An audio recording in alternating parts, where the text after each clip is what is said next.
If you want to pump your body and expand your mind, there's only one place to go.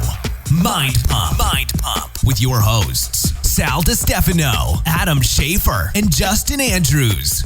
In this episode of Mind Pump, we are talking to Ryan Munsey. He's the host of the Optimal Performance Podcast. It's a great podcast. You should check it out. But we had some great conversations on this one. It got kind of deep, right? Yeah, no, Ryan's been in the industry for quite some time, so we had a lot of stories to share back and forth as far as the industry, technology, where we see the industry going. Talked about like things that were even non-fitness related, like how technology is going to impact humanity and some of the challenges it's going to present. Really good conversation, great conversations in this upcoming podcast. Some of the stuff we talk about will get you thinking for sure. Now, you can find Ryan Munsey on his podcast, Optimal Performance Podcast, or you can find him on Instagram at Ryan Munsey. That's MUNSEY _. And you can find his website at www.optimalperformance.com. Also, this is the last day to register for our free webinar. So we have a new program coming out, MAPS Prime Pro. No one else has ever attempted to do what we've done with this program. It's the most correctional, functional-based program I think you'll find. We cover areas of the body that you don't see anywhere else, like your hands. It's designed, even though we call it Prime Pro, and I think when we first built it or created it, it was targeting the professional as far as your chiros, your doctors, your physical therapists, your personal trainers. Within the program, we have this self-assessment tool to help those assess themselves. So even if you're not the professional, it is a program for anybody to use. And most certainly, if you suffer from any aches or pains, joint pain, limited range of motion or mobility, this is a must, and it complements any program. So if you've got your own program that you follow, or you're into CrossFit, or you have a routine or a class that you go to on a weekly basis, everybody should have this tool, and this is why we created it. So this webinar, you go to mapsprimepro.com and register for it. It's free, and we are giving away much of Prime Pro for free. So we're basically going over the assessments and teaching them, and we're showing movements to correct certain imbalances. It's all free on this webinar.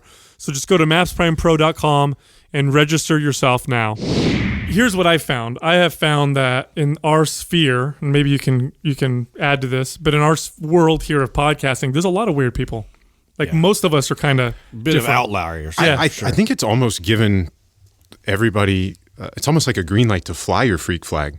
You know, like because it's yours, right? It's not censored, it's not filtered. You can do whatever the fuck you want. You can get crazy on your podcast. You can have whatever guests you want on your podcast. There's no that it's podcasting right now is awesome. I hope it stays this way. I do too. I hope that someone it's doesn't. Still kind of the Wild West, though. Yeah, because it's still a baby, right? It's still kind of a baby. Commercial here soon. I mean, I still meet people all the time where they're like, "Podcast? What? What's a podcast?" Yeah, what do you right, do? right. Yeah, what do you do for a job, though? Yeah, I think maybe part of it too is that those of us, and I say us because I'm pretty sure I'm in that category, who are a little bit weird. And by the way, I love weird people. Yeah, everyday normal They're people are boring to me.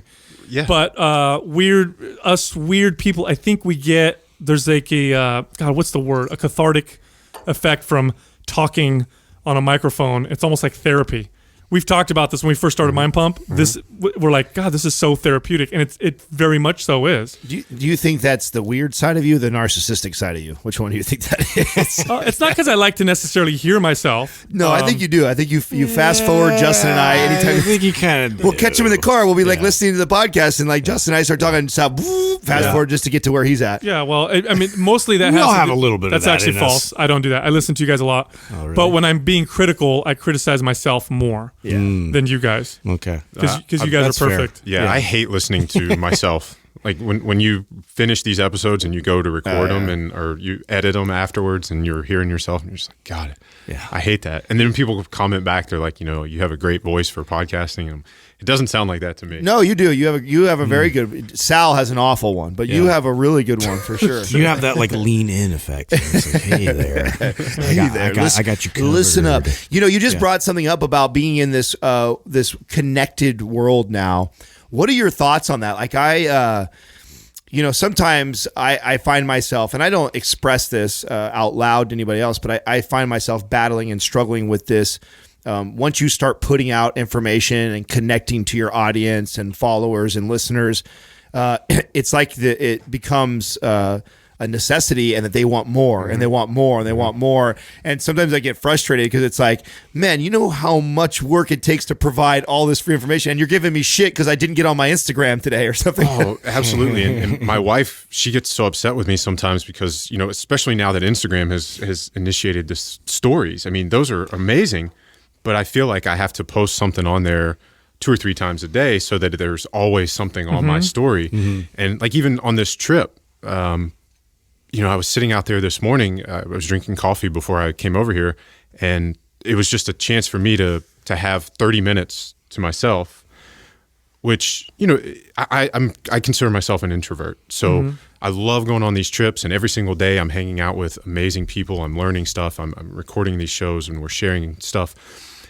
And I feel as though I have an obligation to document that and put that on Instagram stories and show every little thing. Like, so, yesterday I got to go, we did cold water immersion right under the Golden Gate Bridge, and we were climbing in trees doing the MoveNet stuff. And then, we had lunch at Mission Heirloom, and you want to share all this with people. But then, I'm sitting there today and I'm just like, what am I going to post today? What am I going to post? And it's like, are you living your life to document it and share it, or are you just documenting what you're actually doing? Well, I think it's this weird thing. There's two things. Once you feel obligated, it doesn't matter what you're doing. It loses whatever it is. It loses its luster. There's an actual term that psychologists use for this phenomenon. So let's say you love playing baseball. You're just like, baseball is my favorite thing in the world. Then it becomes your job, and now you're expected to play, and it loses a lot of its luster. And some people actually start disliking the thing that they like very much because they have that sense of obligation. So a lot of that, I think, has to do with our own mind, our own perception. And so if we perceive that we're obligated, then it's going to make it, it's going to make it a negative thing. If we perceive it as I like doing this, then it makes it a positive thing. And the other thing is, I think it's real important, especially today, and this is all relationships, by the way, friendships, spouses, whatever. There's a certain level of separation that you should have before. Otherwise, you become very codependent, and you can actually become codependent on this faceless audience that you have, and that's what a lot of people make that mistake when you become codependent on that audience to make you feel a certain way, make you feel happy, make you feel vindicated or worthy. Then you have a problem. So it's important to keep, at least that's what I do. I keep a clear division, and I present, what I think is important for my brand and to my audience, but I also make sure to not share the fuck out of everything. Yeah, you want it to be authentic too, because you can get into that trap where it's like, well, I have to post something today. I have to do it because it's like the business side of you is like, it's volume, right, and it's frequency that's going to win. But at the same time, like if you don't really have anything that genuine to say or something to share, and you're just putting it out, like it's just going to turn out like to be this like just whatever, like just random idea that you had that like people aren't really going to connect with anyways. So what's you'd the point? almost be better off putting nothing out that day. Right, exactly, and that's okay. Yeah, but to what you're saying, Sal, I think anytime we are seeking that external validation, you're removing your locus of control. Your happiness, your satisfaction with who you are or how you're living your life or what you're doing. You're voluntarily handing that over to somebody else, and that's a very dangerous place to be for your own health, happiness, your long-term feeling of fulfillment, and are you really doing what you're supposed to be doing? And I mean, I think you guys know this. Like you've said, you guys have sort of found your superpower. You're going to do this regardless, and I think as long as we're staying in that realm, then it's okay. Well, you know what's challenging about it is, so I'm reading this great book right now called Irresistible. And it's got a picture of you on it? Yes, I was going to say me. Big picture of your face on it? Well, I taped it. I taped a picture of myself on it. No, it's just my glutes. So the story or the book is about tech right now and the addictive properties, and that it's actually how much of it is engineered to be that way. Of course. And how much science goes into that. and that no one's really talking about it because really, Facebook and Netflix and all these things, they're all less than 10 years old. So we really haven't seen the long-term effects. And in the book, they interview this psychologist, right? And she's sharing some of her experiences when she's interviewing somebody that's in like their mid-20s or younger. And she always has to ask them, is this a person-to-person conversation, or is this on text, or is this on a social media platform? Because when they share their problems, their issues, the struggles, the fights, all these things are going on, 9 times out of 10, it's not even really person-to-person, and they don't. Their brain doesn't disseminate the difference of that. To them, it's the same thing as if they were getting in a physical altercation with somebody in real life.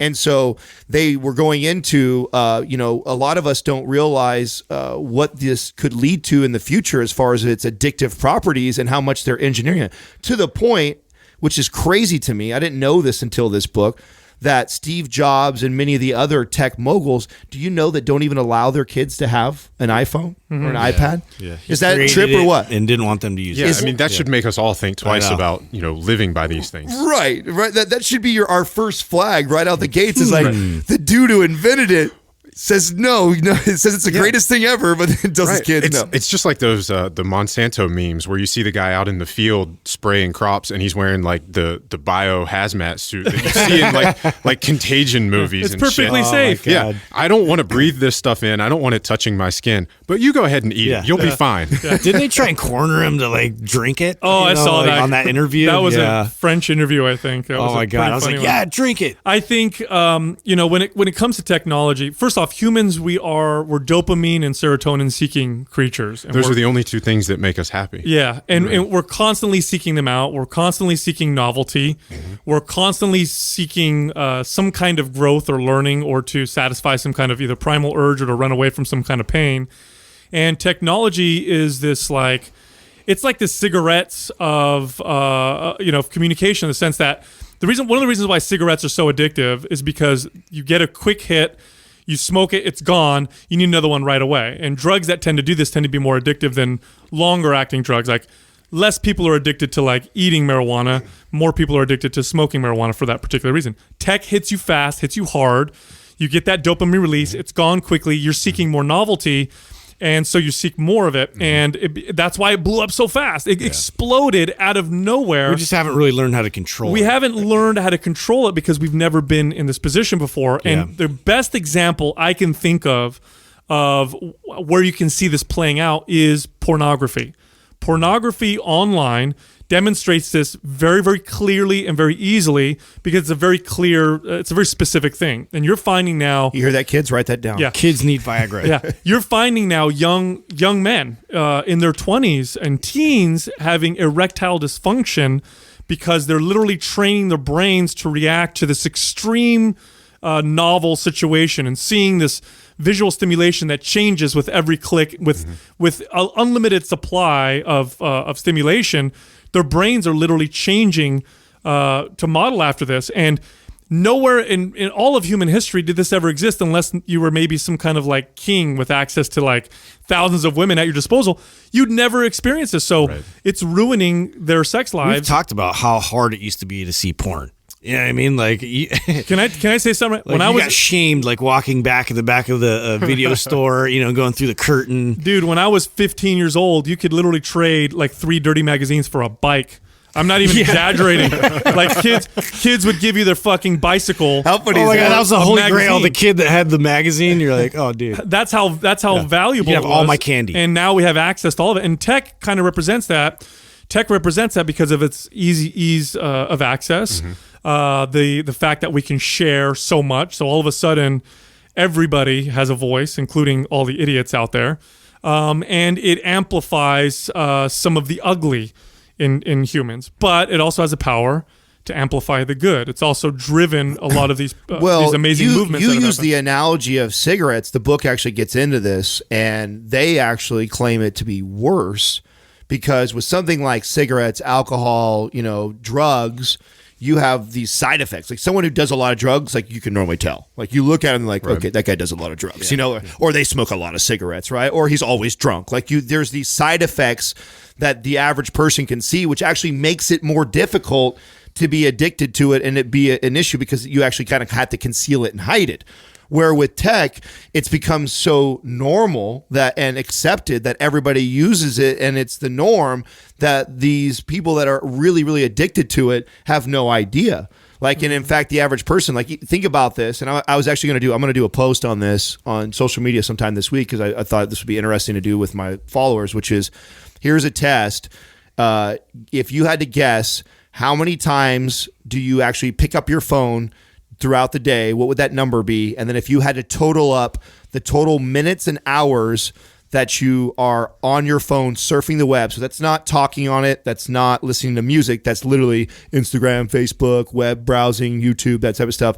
How many minutes or hours do you think that would total up in the day? That's I just did a solo episode, and we talked about 5 ways to increase happiness, and one of them was to ditch social media. So we may have seen different studies, but the study I saw came out in March of this year, and the average person spends 116 minutes a day on social media. So that's 2 hours, 4 minutes shy of 2 hours a day. So that's 10 to 14 hours a week, and it came out to be over 5 years of your life on social media. And that was YouTube, Facebook, Instagram, Twitter, all the main hitters. The last time I can think of where humans have went through a fundamental shift where something that we desired so much became just super plentiful and in our face all the time was with food. Yeah, that's the last thing I can think of where for most of our human civilization, we're seeking out food and it's scarce. And look how that's messed us up. Right. And now we're learning, but I think we're learning. You know, it's funny. I know we work in fitness, right? We're in the fitness industry, and I know the statistics, right? Obesity, rampant, diabetes going through the roof, like people are getting sicker. But there's some interesting signs that are starting to pop up, like soda consumption has dropped for the past couple years for the first time in a long time, in decades. People are starting to change their habits a little bit. I think it just takes time, and in the grand scheme of things, it's actually a short period of time because the obesity epidemic really didn't kick into gear until about, 60s, 70s. So I think we may start to see some shifts, but there's that period of learning that we have to go through that takes a few generations. And I'm hoping we don't go through that with technology because, like food, the abundance of food solved starvation. It solved malnutrition. It solved a lot of these huge problems. It just presented new ones that we'd never encountered before. Tech has solved a lot of problems. It's the greatest decentralizer of power that man has ever seen, which is a fucking great thing. Absolutely. Anytime power is centralized, you have problems. But there's some side effects that we're seeing a little bit now, some unintended side effects, and there's some side effects that we have no idea. I was going to say, I think there's more that we don't have any idea. Like, think for a second, like when I was reading the book, and I'm going, God, think about that. If these kids or these young adults that are in their early 20s that don't even know how to disseminate the difference between a conversation on social media versus an in-person one, what are their kids going to be like? And what's the communication and conversations? Oh, yeah, especially when VR makes its way into the mix. When those kids today become parents, like, how are they going to raise their children? Right. Here's a question I have for you guys.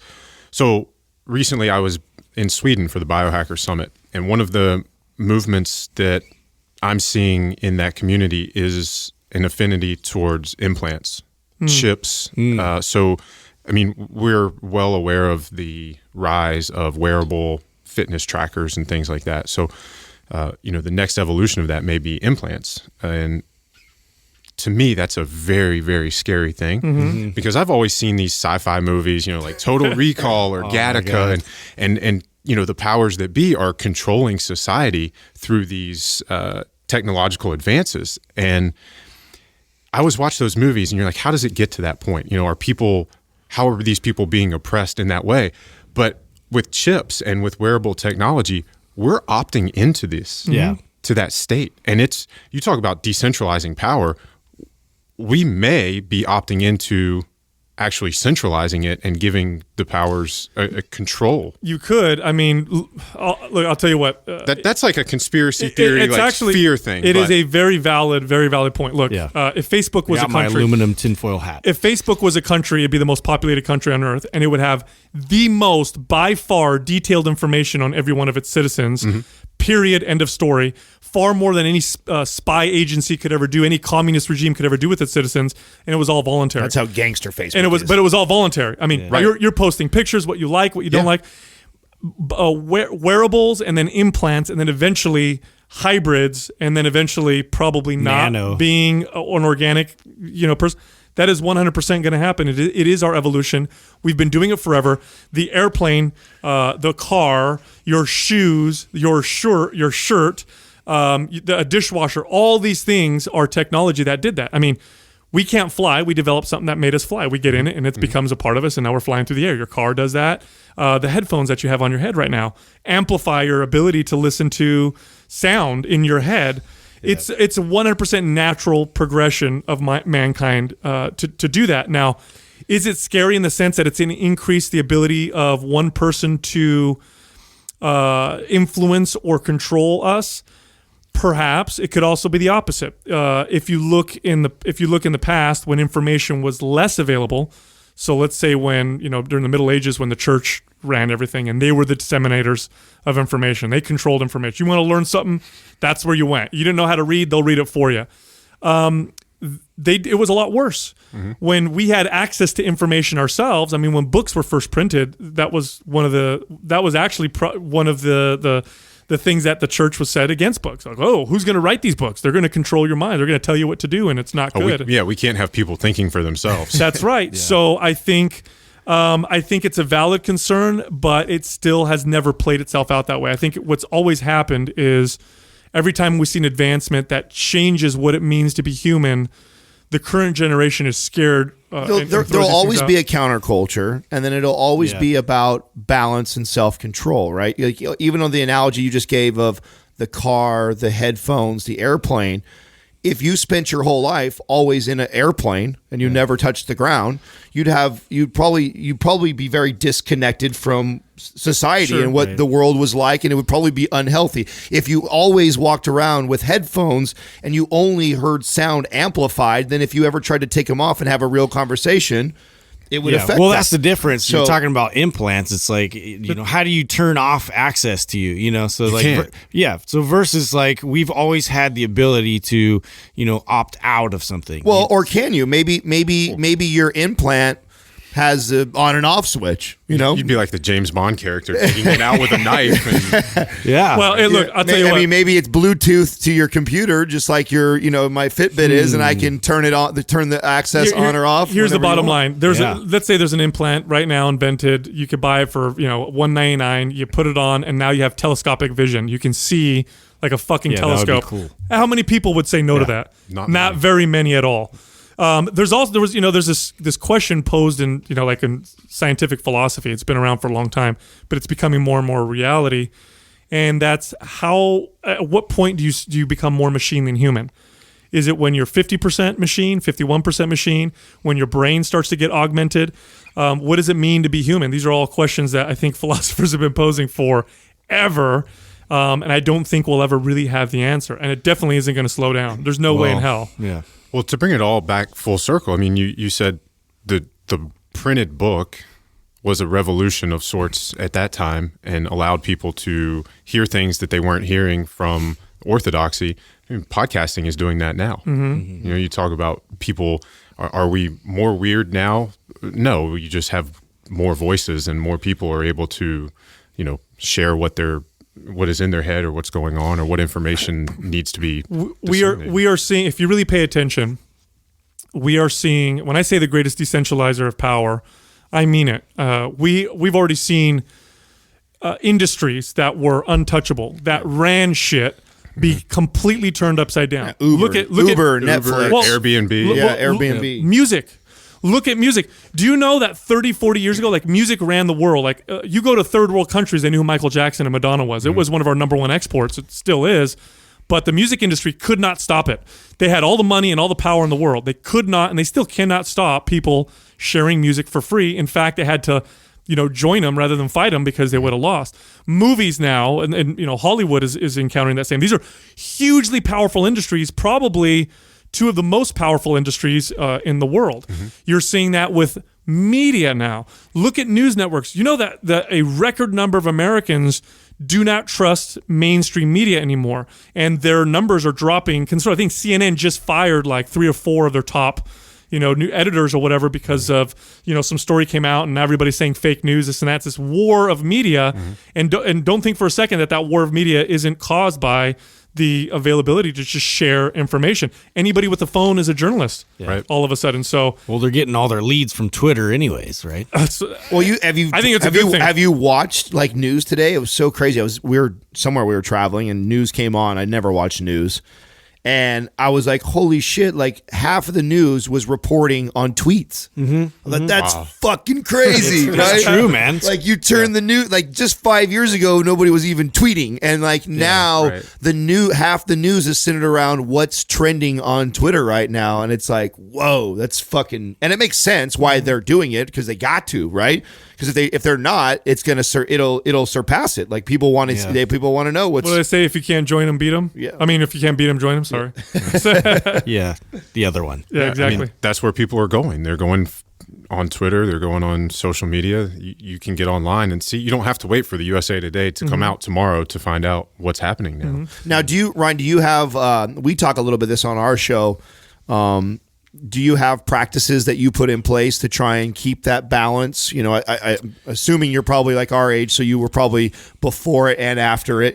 So yeah, I'm 33. I remember, to your point about porn earlier. I remember in elementary school we had a recycling bins outside the elementary school, and one day a friend of mine and I we took the newspapers or the magazines out from the classroom, and we found dirty magazines in the recycling bin, and we actually got inside, like those, like, I mean, it's like a 20-foot long, the big green ones. Yeah, like we got inside there, and we were looking. Oh, at it was like magazines. you found gold. Yeah, you were like, Oh I mean, my you're in God! like 4th, 5th grade, like you'd never seen this Titties! stuff before. Whoa. Yeah. So yeah, I mean, I remember dial-up internet. Somebody calls and you get kicked off the internet, and you're like, "Damn it, Mom, I'm on the internet." And then when Instant Messenger came out, and yes.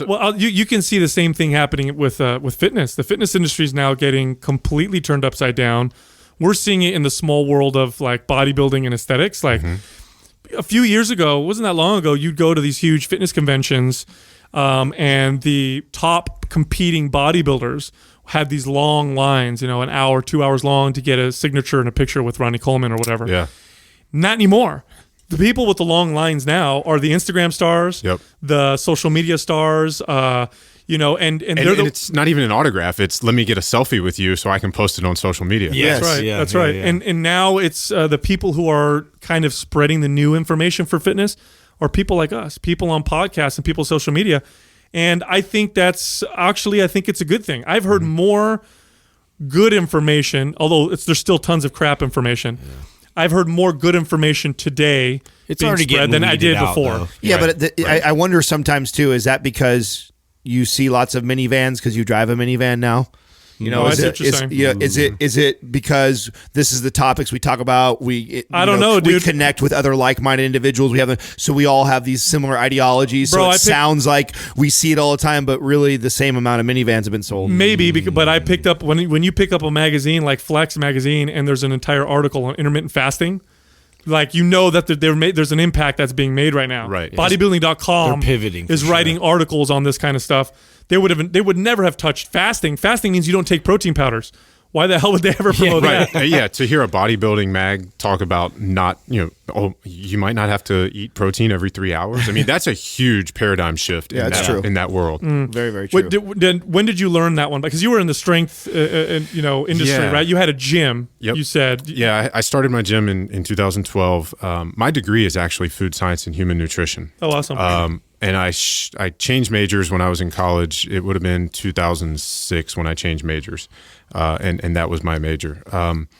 So for me, I did more self-education outside of the classroom than I did, in the classroom, even though that is my, classroom degree. Mm-hmm. So when you take a nutrition course or the curriculum is sponsored, paid for by Big Food.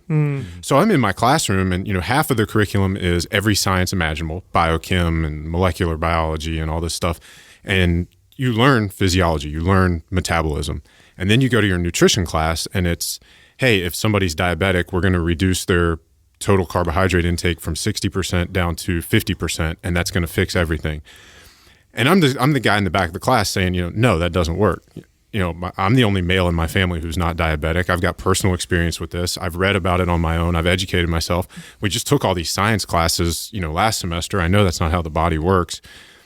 You've got this dysfunction in carbohydrate metabolism. Why are you still going to keep that as 50% of their intake? So for me, I've always asked questions. I want to understand how systems work. And Men's Health was that was my intro into lifting weights. In high school, I saw that, but I never wanted to be the guy that had to rely on them telling me how to train. So I've always sort of wanted to understand those systems. And in college, like I said, I did all that self-education. And I'm reading at the time, T Nation I read every article on T Nation between 2004 and 2010, and Elite Fitness, and all these places that we could go back then before podcasting to get that information. And I actually I've tried every version of intermittent fasting. I've just always gravitated towards that. It works for me. So I actually started that really, really early on. I remember, I think it was the TNT diet by Jeff Volek way back in the day. That was, and even the precursor to that was the anabolic diet. And I started that when I was still in college in 2006, 2007. Wow, it's great to be that open-minded to be able to do that. I've always seen myself as an experiment. I want to touch everything and experience it and see, okay, does this work for me? Well, you're telling your story, and two things really pop up for me that kind of really anger me about our Western medicine ways. Before I go into them, though, I will say that Western medicine is a huge revolution in health. And if you had to pick one, if you're in a trauma situation, there's no better place to be. And it's brought us incredible advancements, and the scientific method is part of that.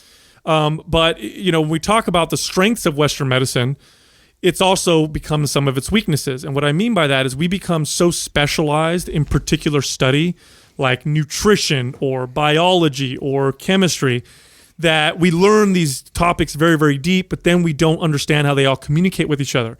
So you lose that holistic ability. When you learn nutrition, how much of the nutrition did you learn? How much of it came from understanding human evolution and learning how humans ate as we evolved? Probably zero. In the classroom, yes, you're correct. But on my own, I remember Lauren Cordain was the paleo guy before paleo was a hashtag, before it was a popular thing.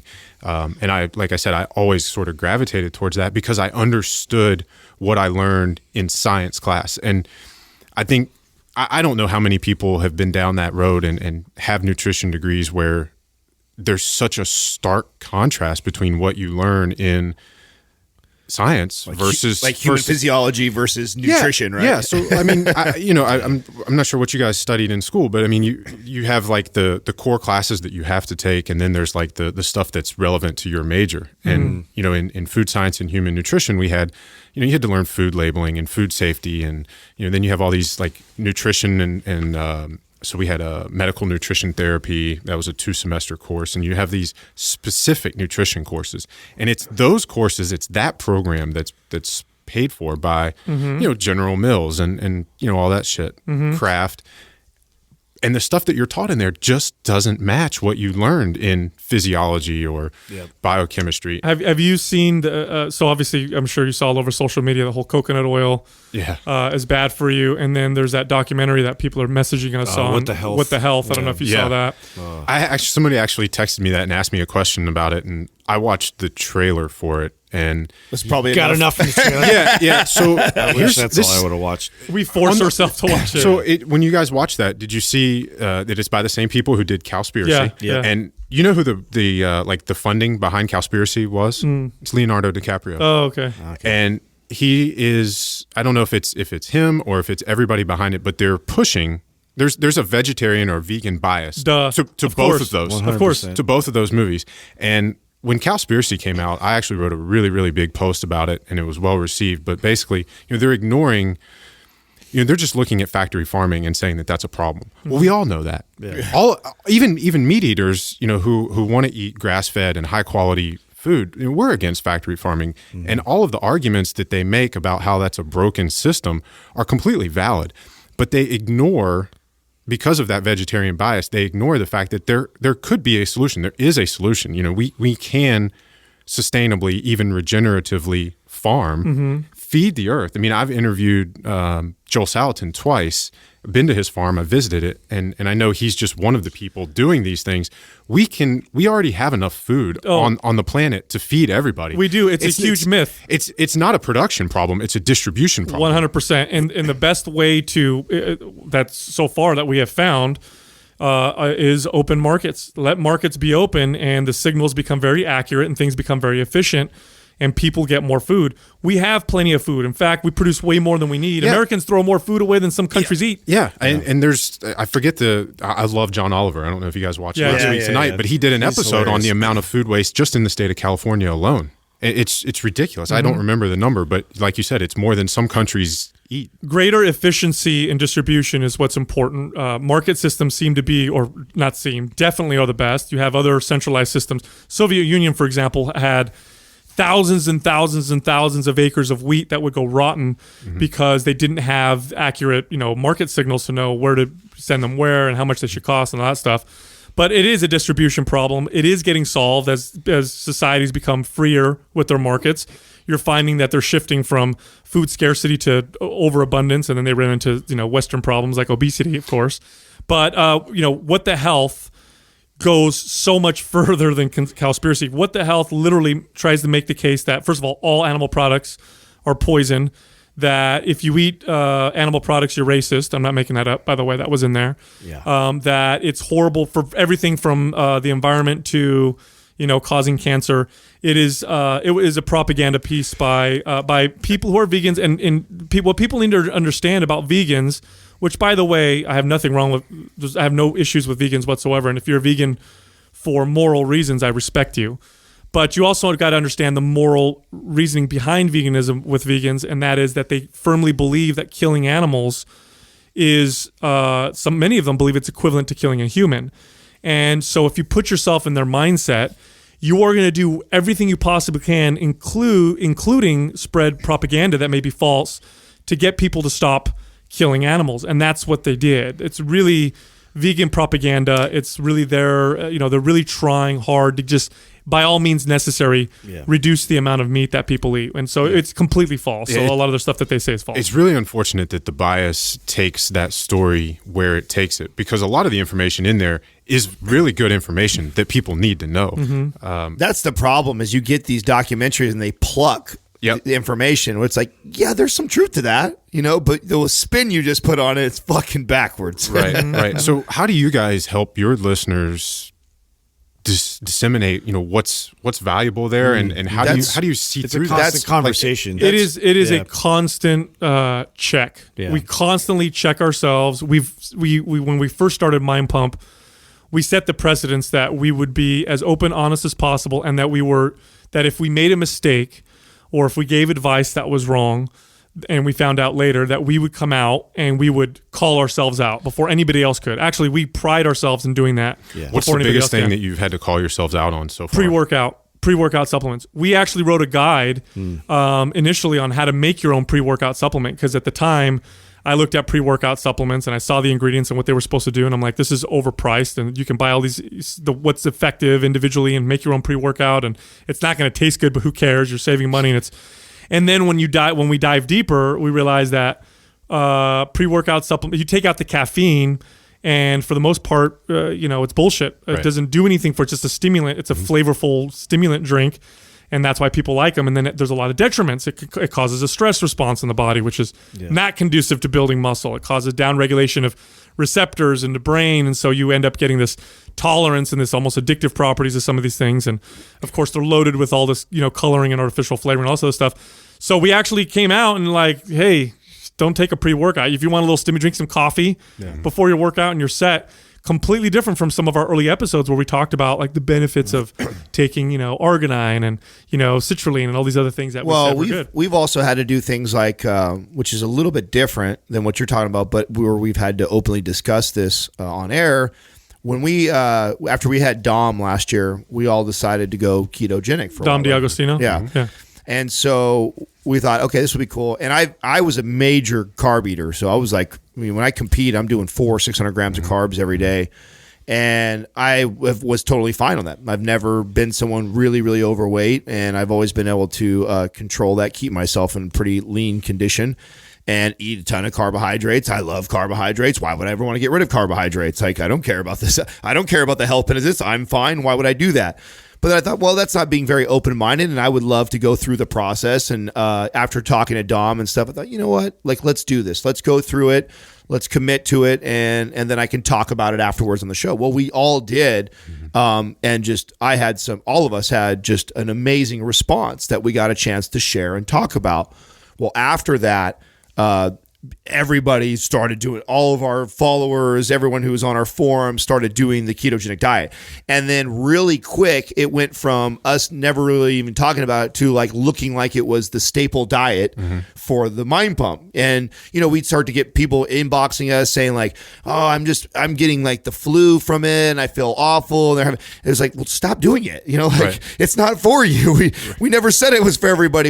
And so I remember having to come out and be like, listen, I just want you guys to know that like just because we say here's the positive benefits that we have noticed and we're sharing this information from you and sharing the science that supports what's going on, it doesn't mean that it's for everybody to do it. It's that, listen, there's some health benefits to doing this.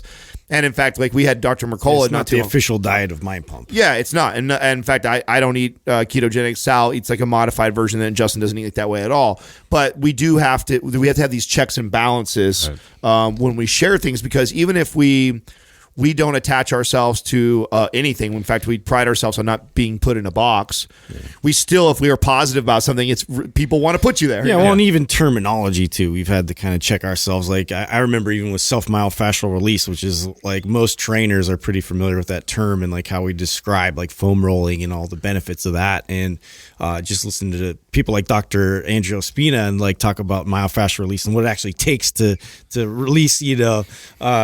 So we just had to like come back and kind of revisit that and like kind of explain like what we've learned, and there's still benefit, but actually here's actually ways to apply it, and this is where it may fit in your workout, and so anyway, stuff like that we always tend to revisit, especially if we get new information that is counter to what we've been talking about. We're open to that. One of the best things you can do if you're an open-minded individual, you want to grow, and I'm sure you do this as well, is try to find evidence for the contrary. So if I believe that, protein is really good for me and I need to eat, close to a gram per pound of body weight to build muscle, and what I'm going to do is I'm going to go and search for the contrary. I'm going to search for evidence of the contrary.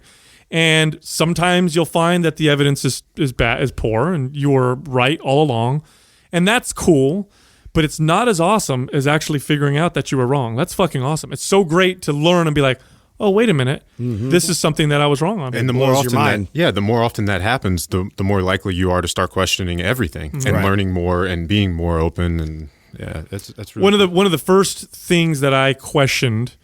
Probably the first thing that I really questioned in my fitness career, and I've been professionally in fitness now for 20 years. So I've been doing this for a long time. Eating multiple meals a day. No, actually, that was later on. Okay. No, that was later on.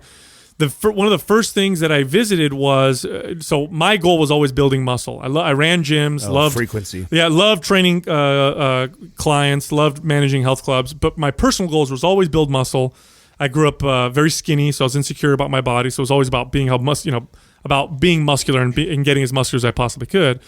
And all the information that you read or read about, especially at the time, in terms of training, was body part split. This is how bodybuilders train. Today's chest, tomorrow's back, the next day's shoulders, and so on. And you do, your 12 to 20 sets per body part, and that's just the way you train if you want to build muscle, and that's the way I always had trained. And training any other way was just not nearly as effective. So it was sold in my head. Well, when I owned my personal training studio, and as I'm training clients, every once in a while, not common, most clients just want overall health and fitness, but every once in a while you get someone who's like, I just want to build muscle. And I had a couple of people like that. I just want to build muscle, but I can only afford 3 days a week with you or whatever.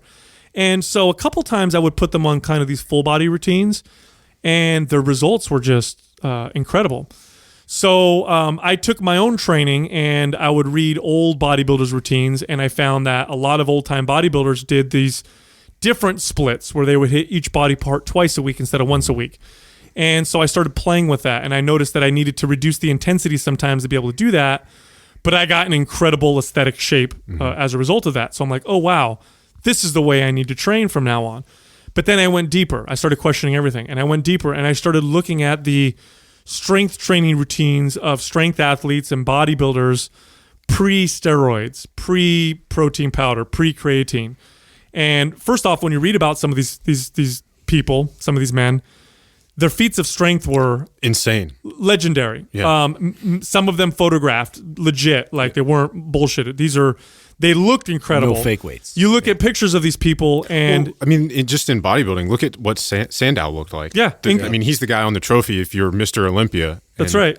And he was so strong and did some incredible things and looked incredible. And you look at their routines, and none of them were body part splits. Not a single one. All of them trained more frequently. They all trained with kind of a full body approach. In other words, they would do full body like 3 days a week or 4 days a week. And that kind of opened my mind a little bit. And then I looked at strength athletes, and I said, okay, let's cholesterol. Let's look at the top. Exactly. Let's look at the top strength athletes. Let's look at Olympic lifters. Let's look at power lifters. All of them train with more frequency. So I switched my split routine. And they train movements, not body parts. Right. So I switched my my routine out, and I stopped doing a body part split. And this was the beginning of how I created the first MAPS program, which is the programs that we sell on Mind Pump. And so I switched out my routine for a basic full body routine. I got stronger within the first 3 workouts. Mm-hmm. I started building muscle on a frame that I had been working out for years and thought I had hit my limit. And little by little, I started changing and modifying my routine. And now it's more of this kind of what we call the MAPS methodology. But that was my first foray into questioning what I had always thought was the truth and common knowledge. And now I find that to build muscle, for most people, an approach that's more of a full body approach, or an approach that utilizes more frequency of training, is far more effective. And now we actually have science to support that. We actually see now that when you lift weights, you get this protein synthesis signal, which is telling your body to repair and build, but it lasts for 48, 72 hours. It drops after that, even if you're still sore. And so it makes sense to work out your body again, albeit with less intensity, but to keep that signal loud. So you just said at the beginning of that to look for science that proves the contrary. Yes. So given what you just said, how would you reconcile something like Body by Science? Are you familiar with that? No, I'm not. Explain. I think it's Doug McGuff. Okay. But it's basically a theory where, and he's written a book, and a lot of people adhere to it. A lot of the people, we were talking before we sat down and recorded about ARX and minimum effective dose, which I'd love to get into with you guys. But but the premise of Body by Science is once or twice a week, maybe once every 6 or 7 days, and you do extremely high intensity, like a full body circuit, but it's only like 4 moves. I think it's like a HIIT workout. Yeah, it's like, and I've never actually practiced it, so I don't know. But I think it was like an overhead press, like a lat pull down, a squat, and something else. But and it's usually done like on machines, like a lat pull down or a leg press, and you're going to extreme muscle failure. You're going to like it's like a 10-second negative, maybe an explosive concentric. I forget the exact prescription. And he's only training 1 time a week. Once it's minimum. It's like once or twice a week. You only do 1 set. I could definitely argue and debate that for the good for overall health. For overall health, but not for muscle build, not for hypertrophy. That's not a new concept. Arthur Jones pioneered the old Nautilus circuit. Yeah, the concept that the signal that you really want to hit to, or at least the way you send the muscle building signal is you hit momentary muscular failure, and from that point, the muscle building signal has been sent, and you want to rest and allow that signal to do its work and do its job. And that was the theory. And there's some benefit to that, or at least there is some evidence to show that it can work sometimes, but definitely not all the time, and definitely not as effective as sending a more frequent signal. Here's an example, and listeners can test this out on themselves. If that's the truth, if that's really how things work, go hit your legs really fucking hard on Monday. Go beat them up. Go to failure on 4 exercises for your legs. Get yourself really sore, and then dedicate the next 6 days to bed rest. Yeah, lay on your back. Lay in bed. Don't move. Don't damage anything. Let everything just rest and recover. Yeah. Go back and do that workout again, and I'll guarantee you that you'll be weaker. Yeah. I'll guarantee you that you lost muscle, that you've atrophied. There's no way you're gaining strength off of that. No, protocol. it's all about which signal is working. And yes, an intense workout sends a loud signal, but when you add up a lot of small signals, those can overpower that loud signal. And what happens when you train less frequently, like he's talking about, is he's relying heavily on intensity. And by the way, intensity doesn't just affect muscle. If it was just muscle, we wouldn't have a problem. It also affects your central nervous system. And if your central nervous system is fried, and if it's taking time for your central nervous system to recover, your muscles don't mean shit. I mean, I've used this analogy a million times. Your muscles are like speakers, and they don't produce sound without a good amplifier. The amplifier is like your central nervous system. You could have the best speakers in the world, but if your CNS is fucked. Oh, you talk about the biggest paradigm shift for you. That was for me. Like coming from the athletic world where every single workout is a max out effort workout. And intensity is the holy grail of all your pursuits. And so for me to then step outside of that and realize, I wasn't in athletics and I wasn't under that same protocol anymore, but I had to stay in shape and I had to try and, keep my lifts consistent. And so, just to be motivated, I would go some days like a little less intensity and I'm just working on movements and skills and then realizing like how much that charged me going into another intensified day and then like applying like 3 days of intensity versus 5-6 days of intensity and like how much better my body performed. And then and then we dive deeper and I met Sal and we got into more of what he kind of coined as the trigger session concept, where we're going through those same movements but we're going at a low to moderate type intensity, and it's like just band work or body work. Exactly. And so now my body is fully recovered and I'm going through these same movements and the blood flow and oxygen is helping me to recover. So it's a totally different mindset, because when you're in the gym you want to kill it. And that's the athletic mindset that you have. And then once I could kind of step out of that and like stop 2 reps short of like complete failure, how much more effective, and my lifts would go up, my strength went up, my PRs went up. So don't just take our word for it, by the way. This has been studied. So they've already done studies on this and shown that if you do, 21 sets in one workout versus 7 sets for 3 workouts, the 3 workout will build more muscle and be more effective. Here's what you want to understand.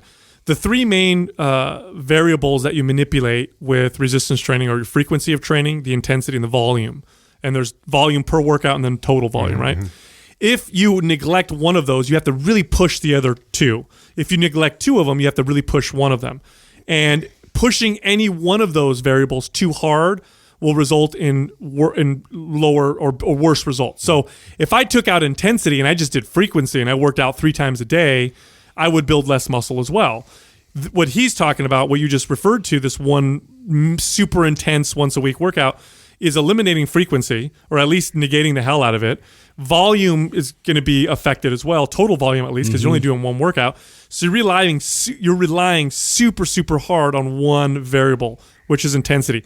And that means that it's easier to mess up. You have one workout a week to get it right.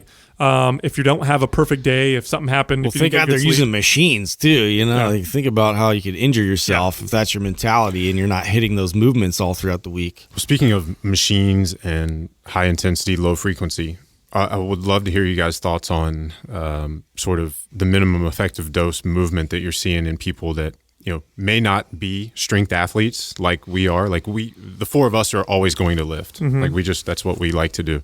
Not everybody fits that. So you see a lot of people talking now about how they're getting the benefits of, all the health benefits of working out, but only working out for an hour a month. I have 2 thoughts on that. Like I see the positive side, because right now the average American steps less than 4,000 to 6,000 steps a day. That's not even walking for fucking 60 minutes. Right. So, and we know that anything under 7 increases mortality, all-cause mortality. So if you have a fitness tracker and you get to 10,000 steps a day, that doesn't mean you're healthy. It just means you're not at risk to die sooner. right. There you go. Right. So I feel like because that we are going so far backwards so fast in the grand scheme of moving and exercising, that someone doing even something that bare minimum, I feel like, fuck, it's a step in the right direction at least. Right. But I think there's so much more benefits to moving more frequently with less intensity than doing something super intense one day. Like Sal goes back to the central nervous system, but I mean everything from blood flow and oxygen and nutrients getting to the body and just being connected to your muscles. I mean, one of the things that was mind blowing for me getting older now, 36 years old, and when I was in my early 20s, even as a trainer, I never did any mobility work. I never did any corrective stuff. Sure, I told my clients to do it, some of that, because they were old and they complained of aches and pains, but I never applied it. I really never did until I had to. And then it like dawned on me, like, holy shit, like what's really happening here? And we really just kind of graze over it. We talk about like aches and pains and things like that as like, oh, I've got a bad shoulder, oh, I got a bad knees, oh, I got a bad. But wait a second, like how did it get there and why did it get there? And a lot of it is a loss of connection. We lose connection to our own body. That's fucking nuts. And I was blown away just this last year or two when I had Dr. Brink, who's a good friend of ours, movement specialist. And I had him break me down, and pick me apart what he sees. And he like ate me alive on my feet. He's just like, dude, you have no connection to your feet whatsoever. How crazy is it that we lose that connection to our body, to our ability to move? And I mean, you only get one body. Like, this is it. This is the vessel that takes you through everything that you're going to do. Like, how does that happen? The brain develops through necessity, use, and practice. So you take a child, you never speak a word to them, let them grow up never talking. Once they reach a certain age, you can teach them language, but they'll never be able to speak normally. As children, we put shoes on. As children, we're taught to sit down. We're taught to do certain things. A lot of these things we're not gonna get like super, super good, but we can make improvements. But a lot of the damage, unfortunately, but we talk about feet. Adam's talking about feet. Like, you can work on your feet all you want. You ain't gonna have the connectivity to your feet that a hunter-gatherer maybe had, because we've been in shoes for our whole lives. But I have a great analogy for you in regards to what you're talking about with this minimum effective dose. First off, before I get into my analogy, minimum effective dose changes all the time. It's very individual. So, because you'll adapt to that. Yeah, quickly. if you're super inactive and you're on the couch all day long, the minimum effective dose to get your body to change in the positive is very little. Yeah, it's like a 20-minute walk every day. That's it. The minimum effective dose for me, who's active pretty regularly, is a lot higher. So that changes all the time. So that's number one. But when we talk about the systems of adaptation, and make no mistake, getting stronger, burning body fat, improving performance and mobility are all systems of adaptation. Your body is adapting to stressors. Believe me, your body needs a reason to add calorie expensive muscle to its body. It's not going to do it for no reason. So these are all adaptation signals. Now, if we look at other systems of adaptation of the body, they all have this similar way of working. Let's use your skin, for example. Your skin adapts to the sun. And the way it adapts to the sun to protect itself from the damage that the sun can produce is it gets darker. You get a tan. So if you take an individual and you want them to get a good tan, to build a nice, even tan, what's more effective? One super high intensity sunburn day, every other week? Yeah. Or a little bit of exposure every single day? Which one's going to give you... Turn into bacon. No, I've never heard that particular analogy, but the one I've always used was so take Tiger Woods or any golfer, and you tell him you can only hit 700 golf balls a week. Mm-hmm. Are you going to hit 700 on Monday and then not come back until the next Monday? Or are you going to hit 100 a day every single day? You're especially like from a skill standpoint, because you never reach fatigue, you never reach compromised muscle movement. You're more focused on the integrity of that movement and that nervous system connection than swing 699 is going to be awful. What are you learning? Well, you're learning bad recruitment patterns. And then you could take it a step further, and we bring it all the way down to the learning curve and from the brain side. Like, think of learning a language. If you only had 700 hours to learn a language, would you do it over the course of or one day? I am so lucky to be able to have met a memory grand champion, Matthias Ribbing. And if you guys want to go on your show, I will connect you to him. Please. He would be a fascinating person for you guys to have. But when I was in Sweden, we had dinner one night, and he was explaining to my wife and I how we could learn a language faster. And he absolutely despises all of the technology that's available to us to learn a language now, because he understands how the brain works. And it goes back to what we were talking about earlier. You understand a system, and then you can apply that to whatever it is that you're trying to do. But our visual memory is so much stronger than verbal or language memory. And that goes back to just, it's just how we're wired. It's the first thing we probably saw things before we ever learned how to talk, right? Yeah. And so he says you look up any language you want to learn, you look up the 1,000 or 2,000 most commonly used words in that language. And then for however many days it takes, you break it down into chunks of 50, and every single night you attach an image to those words. Oh shit! And he can explain like the process of using images to remember things. Last year at Paleo FX, he's Swedish, so English is like his third or fourth language, and he memorized the Austin newspaper in a non-native language in like 5 minutes, and then came on the podcast and was just reciting things back, because he's attaching words to images. That's crazy. So like we wanted to learn Spanish, so you just Google 1,000 most common words in Spanish, and then the first 50 are it's all like el and los, and but you biblioteca. You attach those. So like, okay, biblioteca is library. You would imagine like a giant book, and you can remember a book much more easily than you can remember the word. But if you do 50 words like that every single night, in a week, you're at, what was it? 350 words. So it takes you like 3 weeks to learn the first. Wow. That's even more effective than singing it. Right. But then you once you learn the words, it's much more easy to learn how to use them in context and converse, because you understand them, and you can watch something in Spanish, watch Narcos in Spanish, and you can learn, or have these conversations and you learn. But that completely matches what you're saying about frequency. Small doses of exposure, you never get tired. You are staying on point. You're focused. It's better quality. I'll tell you, because if you're looking, of course, if you're trying to maximize muscle growth or maximize performance, there's a way you train. And if you're looking for longevity and just optimum health, the principles are similar, but it's different, right? If you look at studies of the world's longest living people, they call them these areas blue zones in the world. And they've done these studies, and there was one huge one done. I think National Geographic funded it. They found less things in common than they thought they would. They thought they'd find some silver bullets, but they didn't. But there were certain things that they did find in common, and none of it was super high intensity exercise. It was daily, purposeful activity. So it was the old man. He's 85 years old. Every day gets out, goes on his little boat, rows out in the ocean, and goes fishing. Or the woman who climbs up the mountain to collect berries or to milk her goats or whatever. It was daily, purposeful activity.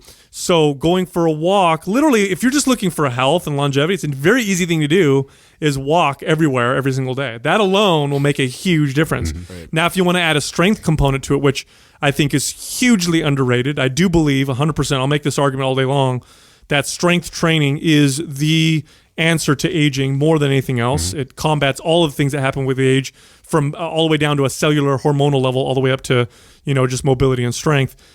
Do some strength training every day. It doesn't have to be tons. You could pick 2 or 3 exercises.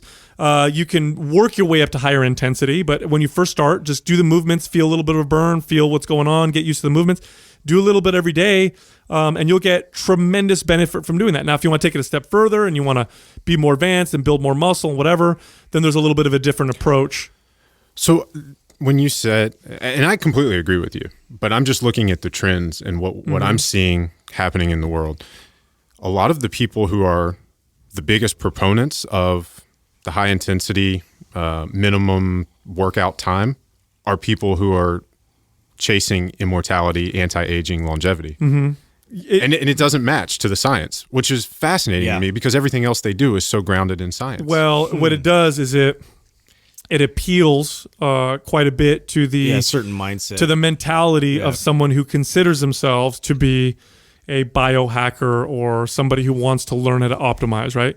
So if you look at the mentality, it's all based around doing the minimum. They're freeing their time up for all these other things they're incorporating. Yeah, you're hacking it, right? Yeah. You're hacking it. So, I only work out 1 hour a month or whatever. So I've hacked that particular thing. Well, I feel like the problem is it doesn't work. I think that's the argument where I said there's two sides to it, right? I feel like you could debate that if it's better than no workout, and if I was only going to do the bare minimum of 20 minutes, what would it look like? And that's probably what it would look like. Super intense, 20 minutes. I mean, if that was like all I got. But I mean, you can't compare it to, 3 hours spread out over 3. It's just not even comparable. But if you're somebody who doesn't even want to exercise, but you recognize, okay, there's health benefits to it. I'm too busy doing all the other biohacks, like sticking things in my ears, my nose, and taking weird pills and shit like that, okay, I don't have a lot of time for exercise. What it's the least I have to do to get some benefits from it? Okay, this is the science supports doing this but not over 3 days a week of 1 hour of walking and doing other movements. I think that's the argument, right? Is that where they're trying to come from? Yeah, it just doesn't work that way. From a muscle building perspective, that signal dies off pretty quickly. Central nervous system takes a little longer to heal. If it's more than what you're currently doing, you'll see some change, but you'll quickly halt. I think the appeal of it, just like when Arthur Jones came out with his, 1 set to failure per body part type deal, the appeal is I don't have to work out that much, and it sounds different. It sounds opposing. And anytime, here's a little trick if you want to sell a lot of anything. It's always less is more. Yeah, right? if you want to sell a lot of anything, just say the opposite of what everyone else is saying. 5-minute abs. Yeah, and you'll see all of a sudden people are like, oh shit, that's the answer. So carbs are bad. That got real popular because fat was bad for so long and whatever. Or people always want to hear what's the least, right? Yeah. What's the fastest? What's the least I got to do to get there? Nobody wants to hear. That's what has the appeal. Everybody's trying to avoid the labor intensive stuff, or they look at that as like arduous. Like I'm already working really hard at my job. Why do I need to work at my body and improve my body? Like that's just another job like I'm adding to the mix. What you have to understand when it comes to optimizing your life is not a time. You don't want to look at things and necessarily say time spent or is time wasted or whatever. You want to look at the return on that particular time. So I'll give you an example. The ROI. Yeah, I'll give you an example like meditation. Meditation for me it still is rather difficult to do regularly, but it was impossible before because in my mind, I'm sitting there for 30 minutes and I'm not doing anything. When I could be reading, I could be working out, I could be working, I could be doing something else. Like I'm just sitting there like, and for what? What's the big deal? If I'll go to bed tonight and I'll sleep and then they'll calm me down type of deal. But when I started to realize that 30 minutes of meditation translated into another hour or two of productivity. And I don't mean that I spent an hour or two working more, just that when I did spend an hour working, I was so much more effective.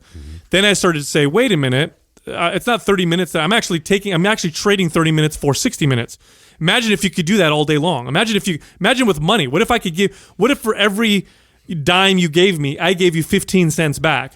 You would give me all the dimes you had and you would continue doing that. Yeah. Because you'd make way more than you invested. Absolutely. Exercise is like that. Now, at some point, there are diminishing returns, and that's the extremes. I'm not talking about that. But you want to build muscle, you want to burn body fat, you want to feel better, you want to move better. It doesn't take a shit ton of time. You're looking at maybe a grand total of, 4 hours a week for the average person to get really, really good results, maybe 5 a week total. That's not much time at all. But that 5 hours, once it starts to show up in the way you feel, your body, the hormonal changes, all these different things, it's going to turn into something like 10 or 15 or 20 hours of better productivity and quality of life. Well, I like this topic too because this is a lot of what inspired MAPS is. We do teach the minimal effective dose. I mean, that's really MAPS Red, our foundational program, MAPS Anabolic, is literally a 2 to 3 day a week routine. That's it. And it's a full body. You're only doing like 3 sets of an exercise.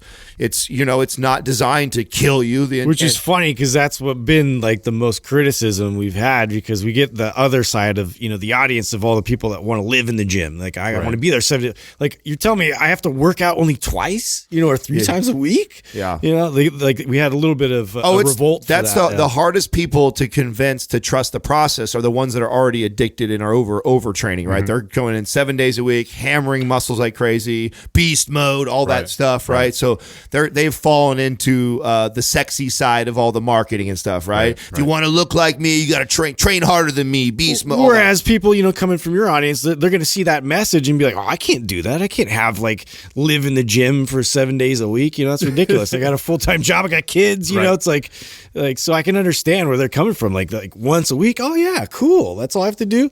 Yeah. Yeah. But when you set those wheels in motion and really work with your body, the body changes and it responds, and it doesn't feel like you're forcing it. It really doesn't. It's because your body wants to change. I've said this before on previous podcasts. If you're fighting your body, you'll lose. At some point, you'll lose. Eventually, your body's going to win. You're going to either get sick or hurt, or something's going to happen to you. So you're not going to win. Learn how to work with your body. And proper resistance training does not look like, for most people, for the vast majority of people, does not look like hours and hours and hours in the gym every single day. I think the people that respond and do well with that, I think do well in spite of that. I don't think they're doing well because of that. Mm-hmm. For most people, I mean, if you, and it all goes down to programming. I want to be clear now. If you go into the gym 4 hours a week and you're doing shit programming, you're not going to get much out of it. But if you've got good exercise programming, you're doing the movements that matter, you know how to phase your workout, so you're training for different types of adaptation, and you're organizing them properly, and you're doing the right, all of it. The programming is good.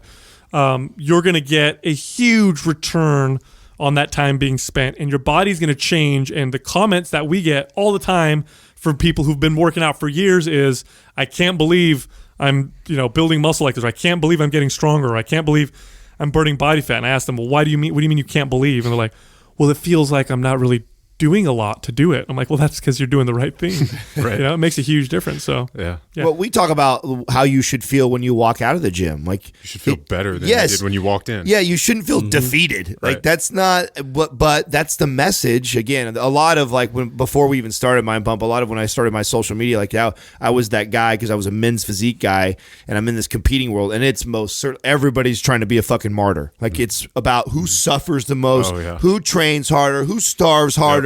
Come train harder than me. Beast mode this. No days off.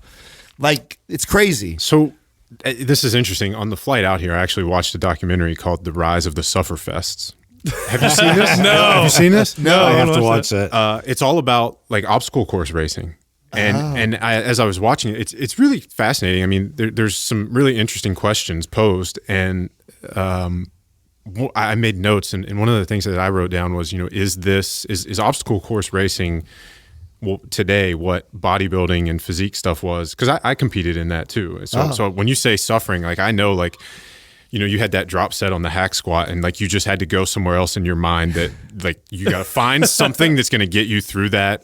Do you think that the rise in obstacle course races and all these weird things, maybe people who are not into bodybuilding are finding that? I'll tell you exactly what why that do is. we want to suffer? I'll tell you exactly what this is, and we do talk about this on Mind Pump, is a lot of people have a very poor relationship with exercise, and they don't realize what they're doing. And a lot of the times, and this is purely from experience, this is from training thousands of people, and you get these clients and they look at exercise as almost like a form of punishment, and they're punishing themselves. In fact, most my obstacle course racers, most my marathon runners, most of them did not have a good relationship with exercise. They did it because it was the only way that they could get in shape, was to prepare for this torture. And I would argue that it's not just their relationship with exercise, but at that point in their own evolution, it's a relationship with themselves as well. Absolutely.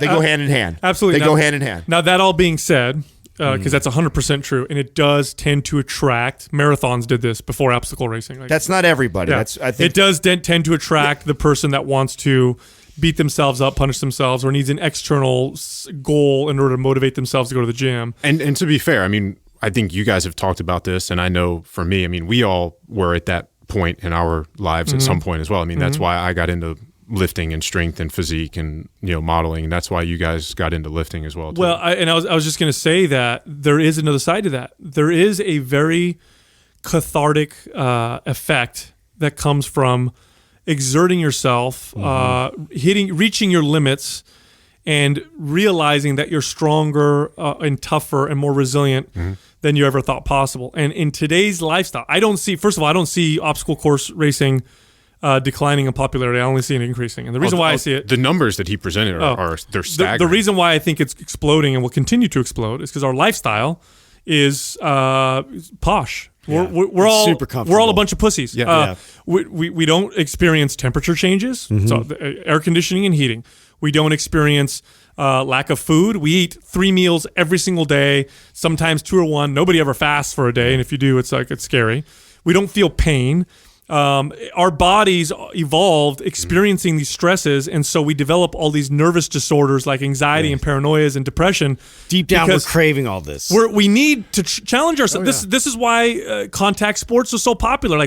Why do we like watching this freaking and hearing the story behind it? Here's the argument to that and the positive side to that. And we just literally came off a great conversation about stressing the body for adaptations and how there's a way to do it and not do it. I feel the same way with obstacle course racing, with marathon runners. I think there's even competing. I think there's a lot. I got a lot of positive things health wise from actually competing. I think stressing the body intermittently is actually really good. It's peaking. You're experiencing the peak of that, but you have to go through the process of training leading up to that. Whereas you could see somebody abusing the obstacle course racing, bodybuilding, CrossFits, whatever they're competing in, but they're doing it like way too frequently.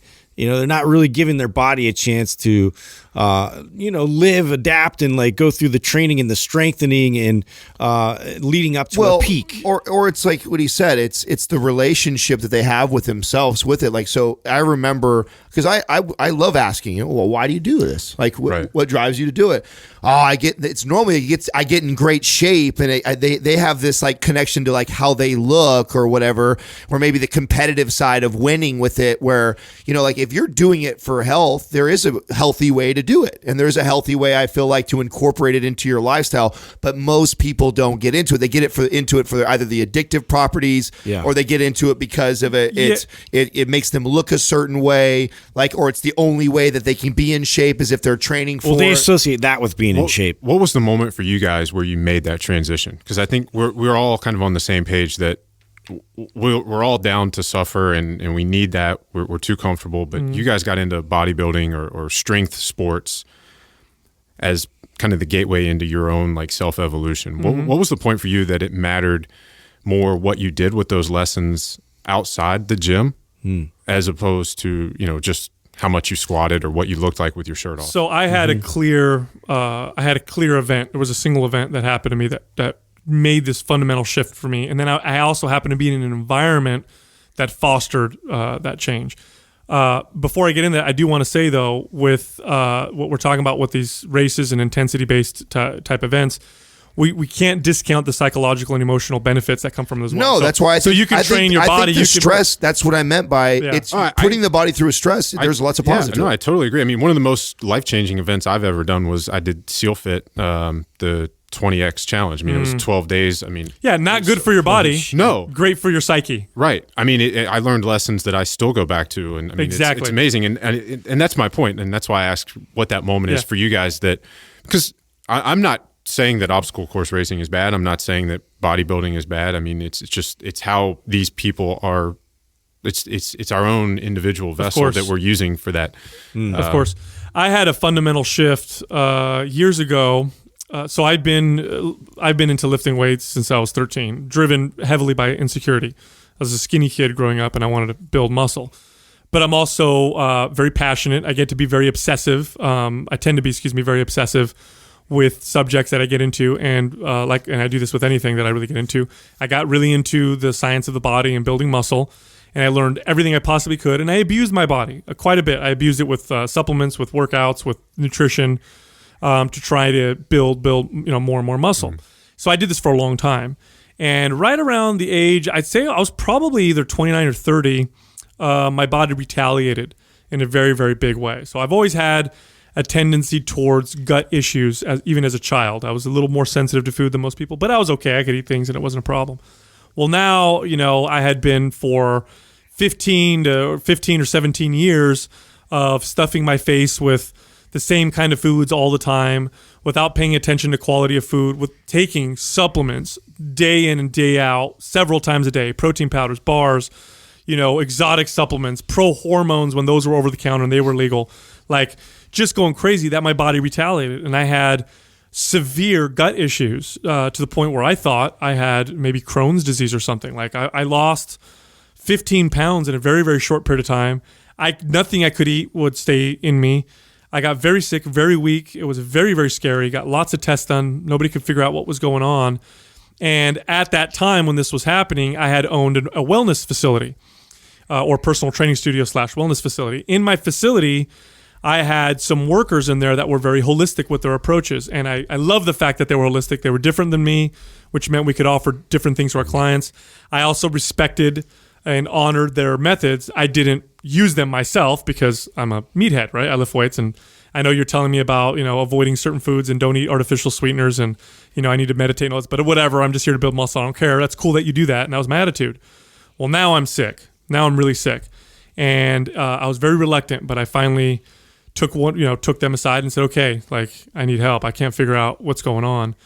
And we went deep. We talked about my relationship to food. I did gut testing, and I found I had all these different food intolerances, and I learned about leaky gut syndrome, and it looked like I definitely had all the symptoms of that. And I had to completely eliminate certain foods out of my diet, and I had to re-examine my supplementation, which was, at this point, I was addicted to taking supplements.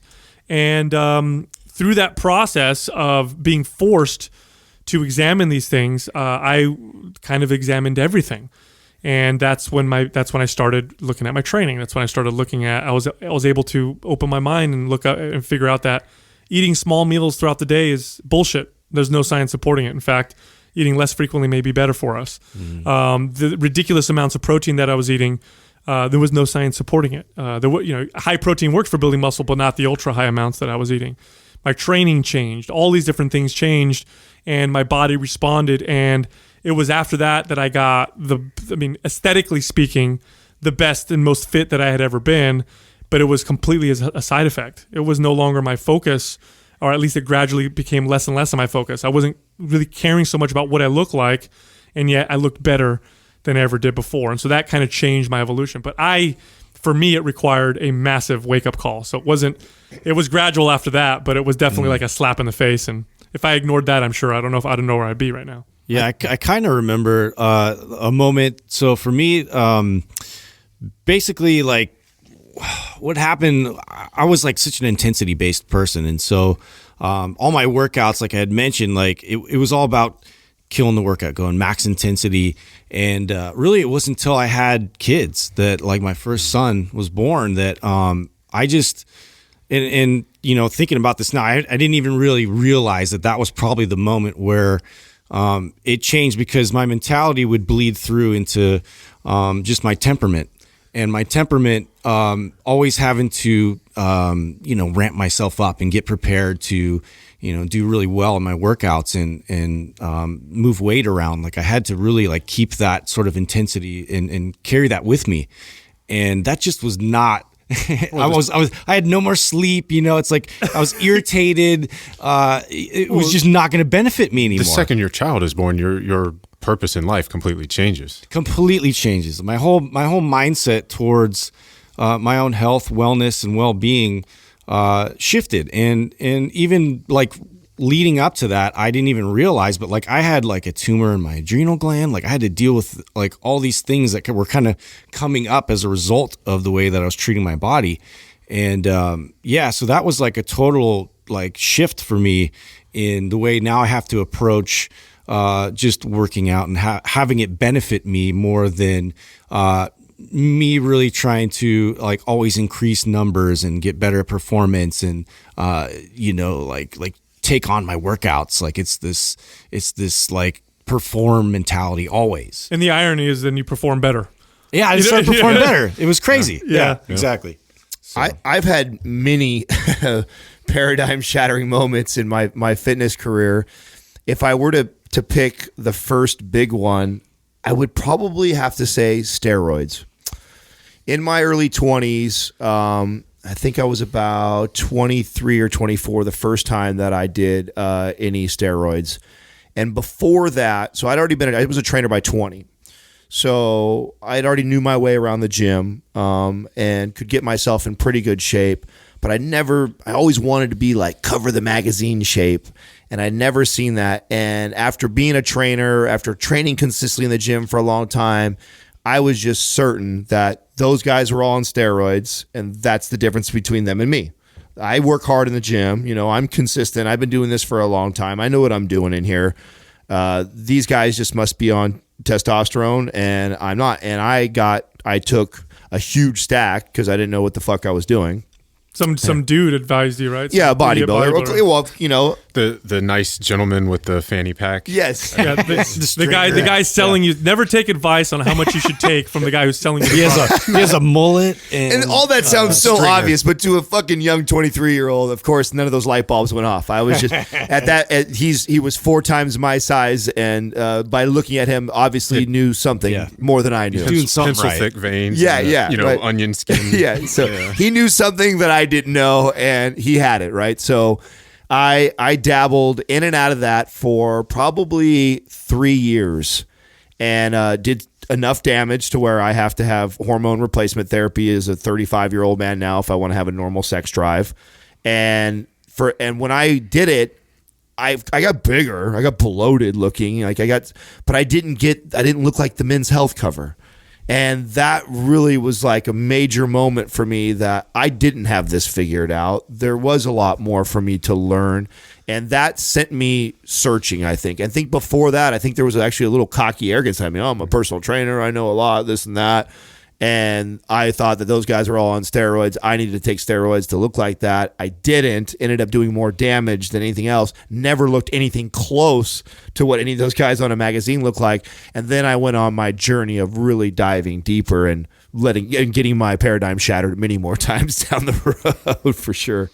Yeah, it's most kids in that particular scenario, like yours, Adam, they end up just going heavier and heavier and higher doses, and it's terrible to watch. Yeah. Well, that was even me. I mean, that's the reason why I said it went on for 3 years, because it wasn't like I took my first cycle and I said, like, oh, it doesn't work. It was like, oh, I just need more. Yeah, I need more of it. Like, what actually, the very first one, I still remember to this day, because I was the skinny kid trying to get big. And the very first cycle I took, it was such a large cycle that all it really did was speed the fuck out of my metabolism, the super fast one I already had. And I couldn't eat enough calories.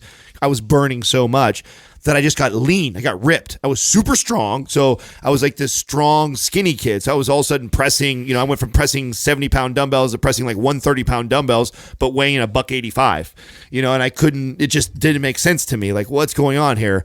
So there was even an evolution of my steroid taking because I was just like, oh, or maybe it's not the right stuff. Oh, I need to do this more. So I went through this progression of trying all these different things until the light bulb finally went off that that's not the answer, and it's not. And I think this is something I share a lot on the show because of my experience in that, because I'm trying to save a lot of kids that were my age when they were thinking, like, in your early 20s before you do something like that, because nothing sucked worse than being in my 30s and realizing that I actually have to have testosterone. So I have because as a young kid, you don't ever think like you're such a horny kid that you don't ever think that you're gonna like. I know every guy in this room can relate to being a 17 to 20-year-old looking at a 40-year-old who says he never has sex, and you going like, that'll never happen to me. Like, right. That's all I want to do. In fact, it gets me in trouble. That's all I want to do. In fact, I could probably use less of it in my life. And then it happens to you. And then so a guy like me who abused testosterone ends up, on the other end of the spectrum where, it killed my sex drive.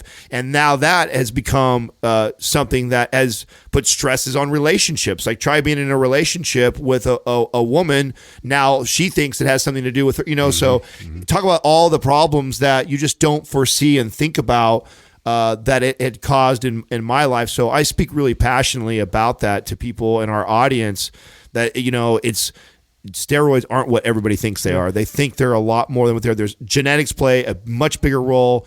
nutrition and programming is king over all things, and really that is the kicker that takes the elite bodies to the next elite level. Yeah, you're starting to see this. So the reason why this happened with fitness, with a lot of us, with most people, I'd say, who really get into it, is because fitness is so. Humans in general are like result driven and aesthetic and what I can do with it. And so when you go into working out with that mentality, then it's not. You end up making decisions based on that, and the decisions end up being typically the wrong ones.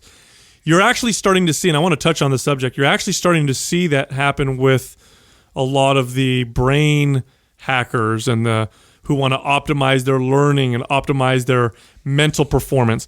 You're seeing the same stuff where these guys and girls are pushing it to the point where they may be not only getting diminishing returns, but doing things that may be detrimental to themselves. Well, they can't eat enough nootropics, I'll tell you that. Yeah, right now. a lot of this stuff is so new. We don't know what is going to happen after 20 years of taking modafinil. Right. Or things like that. I cannot believe that people, there's certain people out there in our world who talk about like it's this great nootropic, like take modafinil. Modafinil's got long-term's got some serious side effects. For some people, it's just documented, will create facial twitches that never go away. Yeah. So you want to create some weird shit in your face forever. Most people I know who have experimented with it are only using it very infrequently, and and they know, and it's only like a short-term thing. Like they're not using it every single day, but I do hear reports of a lot of people taking it. Every single day, and it's just crazy. And like anything, we push it to a limit and we end up with negative results, and so we'll see what happens in 10 years. But something that I realized, we talk about this on Mind Pump all the time, is if you want to optimize all performance, your body will always perform its best, and maybe not its most extreme in one particular area. But when I say performance, I'm talking about broad spectrum, full performance, the ability to think, the ability to relax, the ability to connect and love, the ability to be strong, to have stamina, to all the things that we talk about when we talk about total human performance or optimal performance or optimization. All of that comes from optimal health. Not being super extreme in one thing, and also not pushing yourself to a point where obviously you hurt yourself or you get sick. So being healthy, you'll blow yourself away with how well you think and how fast you think and how great your metabolism's responding, because you're healthy. That's it. It'll blow you away. So if you seek out, if you're truly looking for total or full spectrum performance on the whole body, mind, spirit, what you need to do is focus on optimal health, total health and longevity. And then you'll achieve those things. It's not about the cosmetic or the extreme performance. Well, one of the things people don't realize when they're chasing those other attributes, if your body's not healthy, it's not going to devote resources to laying down new muscle tissue. If you're spending too much time in the sympathetic state, your body always thinks it's being chased by a saber-toothed tiger. It's not going to devote resources to recovery, and you don't see all those performance aspects that we chase are just expressions of that's the epitome of how we express the qualities that we possess. You want to have a 12-foot broad jump at the NFL Combine. Sure, we can train for that, but you're not going to develop those qualities. You're not going to be able to express that if you haven't created that foundation to begin with. It is, and that's why when I hear people, we get lots of people asking us how they can improve the performance of their brain, and I'll ask them about the nutrition and workout, and they'll be like, no, and sleep, and they'll be like, no, I want to talk about listen, I don't care what you take. Take all the Adderall, modafinil, microdose acid, whatever you want to do to optimize your brain. If you're not sleeping well and you're not eating right and not exercising right, you're not going to reach nearly your full potential. Well, we say the same thing about people that ask us what's the best muscle building supplement or what's the best fat burning. Is that, well, let's look at your sleep, let's look at your nutrition, let's look at your programming. Like, those are all much bigger rocks, like, before you decide to take something else into your system that doesn't even make sense. Yep, absolutely. So that's a lot about what Mind Pump talks about, which is also what's fucked us, because these are the companies that pay podcasts like us to actually advertise. Let's be completely transparent. So, I mean, that's the tough part. Yeah. Before you guys walked in, we were talking about owning gyms and why. What a great topic. Yeah, right. And it's funny, right? So you walk in here and ours looks kind of like a gym, but really what we're the old retired guy who bought a bar. Yeah. Like, it's not making any money. It's just for us. It's show just up for to us and party. our friends to come on by and work out. It doesn't need to. No one needs to do anything for it to pay for itself. Like that's literally. And I remember telling myself too, because of being a guy who operated a gym for 10 years of my career, and I was always responsible for anywhere between $250,000 to $500,000 a month of revenue. I know the stress, the hard work, the amount of people, advertising, everything that comes with it. And the fact that revenue does not equal profit. Right. Exactly. Even a huge number like that was the big number, but we needed to hit at least 200 of that to be even making money, really. Right? Yeah, you know, it's funny talking about that. So I started my fitness career with 24 Hour Fitness right around or a little bit after when they kind of melded or purchased Ray Wilson's Family Fitness. So they were 24 Hour Nautilus. They bought Ray Wilson's Family Fitness and became 24 Hour Fitness. And so I get in there, and I remember learning the Ray Wilson fitness model versus the 24 Hour Nautilus model.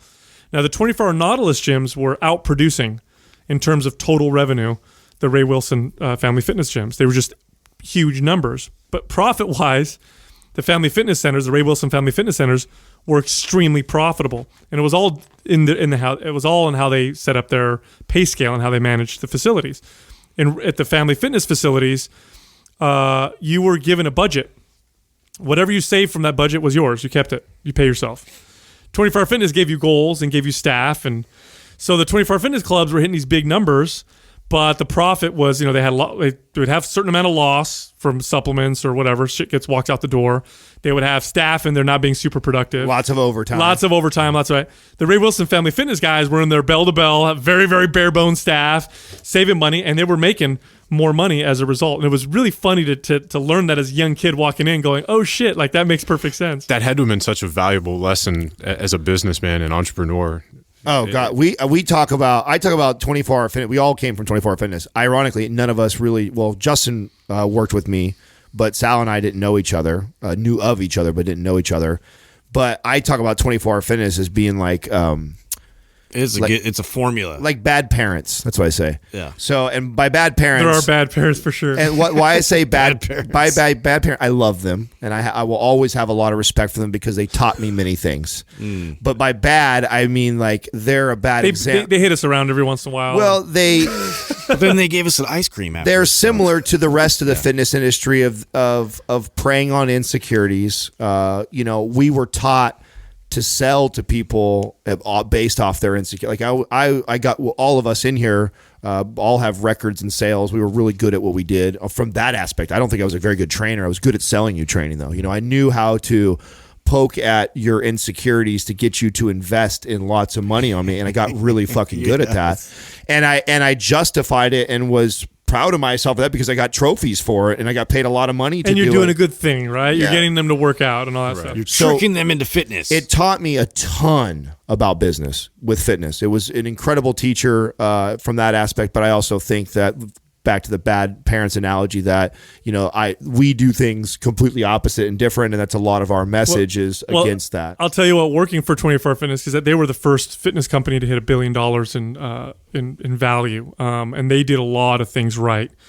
And I took for granted because it was where I started, but they had statistics and tracking on so many different variables, and they taught managers. The analytics were crazy. They taught managers and staff how to read them, how to turn different knobs, and squeeze out revenue out of gyms. They also taught the sales process that was very, very effective. And it wasn't just what Adam was talking about. There's actually a structure to it that's really, really effective, and it's actually the base of excellent communication. 24 Hour Fitness did such a good job of that, and then going into seeing other fitness organizations and other gyms and seeing how shitty they are and what it takes to really make a lot of money. When people ask me, hey man, I want to open a gym, what do you think? Is that a good idea? I'm like, you have no idea what it takes to make a lot of money owning a gym. Right. It takes a lot, and you're probably not going to do it. So not cut out for that. Yeah, not a good idea. I remember all the time, at all times I had anywhere between 15 to 25 trainers that were underneath me that I'd be hiring and mentoring and training and developing.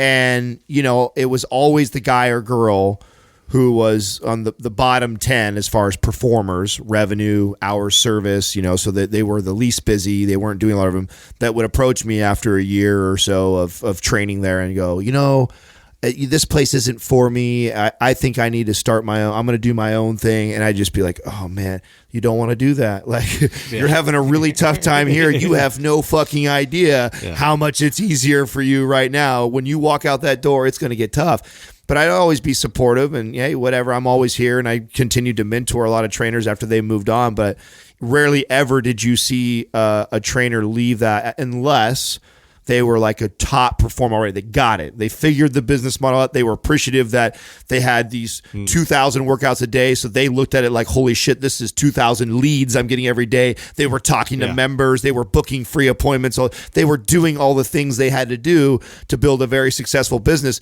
So that translated into the real world when they had it. But all of them, I'd say, and Justin can definitely talk about this because he went through this, attribute like what a difference that is, Oh yeah, like even like you're explaining that for me, like I recognized all those things right away. Like, oh my God, I'm getting all these leads. Like my schedule is completely full. Like I'm capped out at the amount of money in revenue that I could possibly squeeze out of this company. And, just for me, it was all about the carrot in front of me, and it was the upper management that, the promises and this and that. And I was so self-sufficient and good at what I was doing that I was pretty arrogant to where I was like, I'm out of here. I'm going to do my own business. And then immediately being humbled because, knowing that, but realizing how much money goes into just marketing yourself and then getting yourself out there, how much time that takes to rebuild an entire business, around just yourself as a brand.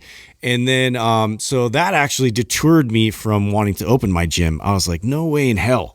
I see all the staff, I see, all these moving parts and, people like, like for the majority, it's the low performers that are going to stick around. Right. So, having to deal with that and manage a staff that's like all your best people are going to leave. And you have to realize that. It's so fascinating to hear both of you guys talk about. I was on the opposite end of the spectrum for both of those. So I was the guy when I left Gold's Gym, I was the guy who probably spent the least time on the training floor and in the facility.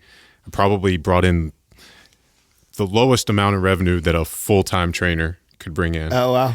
And I instead of looking at the opportunity for leads that were coming in kind of as like shooting fish in a barrel, all I saw was the limitation of, okay, I'm in this city and I can only potentially train people who are members at this facility.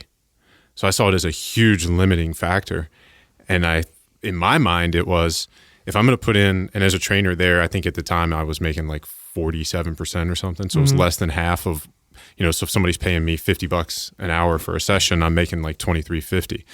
So I see all these numbers and I'm like, I can reach more people. I can put 100% of that towards me and not somebody else, which again is one of the lessons. Once you start your own business, you learn the difference in revenue and profit.